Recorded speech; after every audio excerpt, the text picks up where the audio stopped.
Good morning, fellow pilgrims, friends, neighbors. Welcome to this morning's devotional. I'm still up in Ojai, California. Very glad to have you listening, whether live or recorded later. My devotional this morning comes from Hosea chapter 6. So let's get right to it. Hosea chapter 6, verses 1 through 6. Come, let us return to the Lord, for he is torn, that he may heal us. He has stricken, and he will bind us up. After 2 days, he will revive us. On the third day, he will raise us up, that we may live before him. Let us press on to know the Lord. His going forth is sure as the dawn.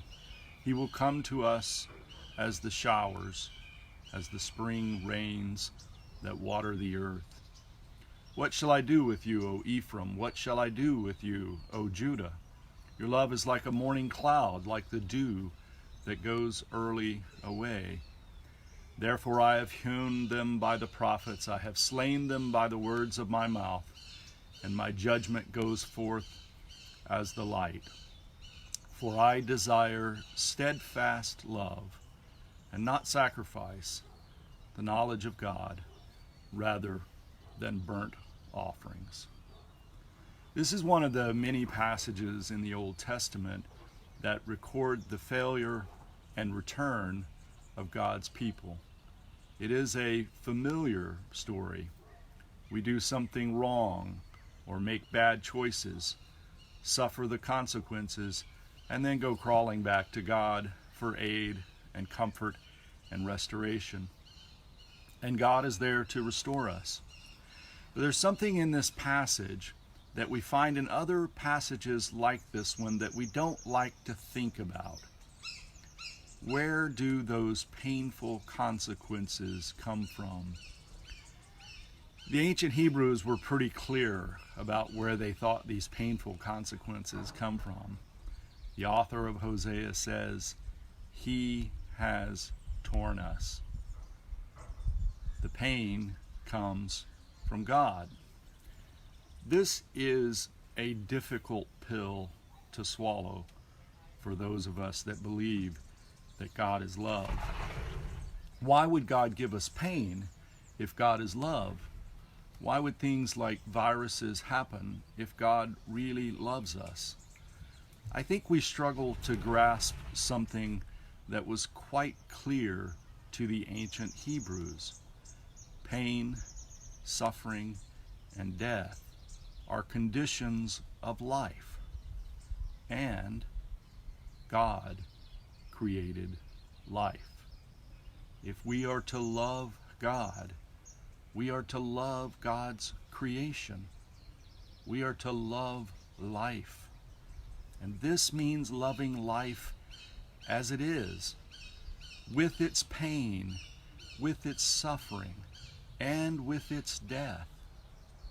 Loving life means accepting what comes with life.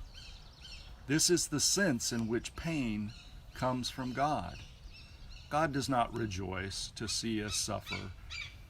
God is not a capricious dealer of suffering. God is the creator of life. And in life, there is suffering. The right response to suffering is to resist living in the fear and rejection that comes with suffering. And you might ask a very reasonable question. Why do we have to love the life that brings suffering? Why do we have to love a world in which there are coronaviruses? When we refuse to remain in a state of fearfulness, when we renounce the temptation that comes with suffering to reject life, we learn to love in a way that we hadn't before. We learn that love in the midst of great loss is the greatest power in the universe. This is why we should not pray for things that cannot happen. We do not pray for limbs to regrow. We do not pray for our bodies to never decay. We do not pray for loved ones to walk around the earth again. We pray in a spirit of gratitude for the life that God has created and given to us. We pray to meet each day with the grace to give and receive bread, to give and receive forgiveness, to resist the temptation to be less than we are, the temptation to reject love and goodness. In these next few weeks, perhaps even days, but certainly months, we're going to be tested by this virus. We're going to face the temptation to live in our fears, to succumb to the allure of depression and anger and hopelessness, to want things that cannot happen. Prayer is not a means for escaping our situations. It's not a means for trying to get out of the life that we have. Prayer is a means for receiving the strength and the power to endure what life brings. God will save us. God will heal us and fill our hearts with the only power that matters, the power of divine love. Love in the midst of loss. The steadfast love that we read about in Hosea 6:6.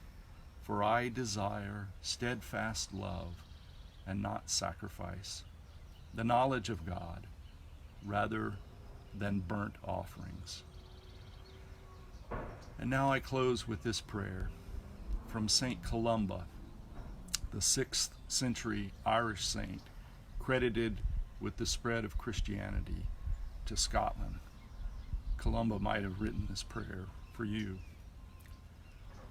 Alone with none but thee, my God, I journey on my way. What need I fear when thou art near, O King of night and day? More safe am I within thy hand than if a host did round me stand. Amen. May God bless your day, and please join us each morning at 9 a.m. for a devotional. From Pilgrim Congregational Church, I'm Dr. Patrick Horn. I look forward to sharing with you again sometime. Thank you.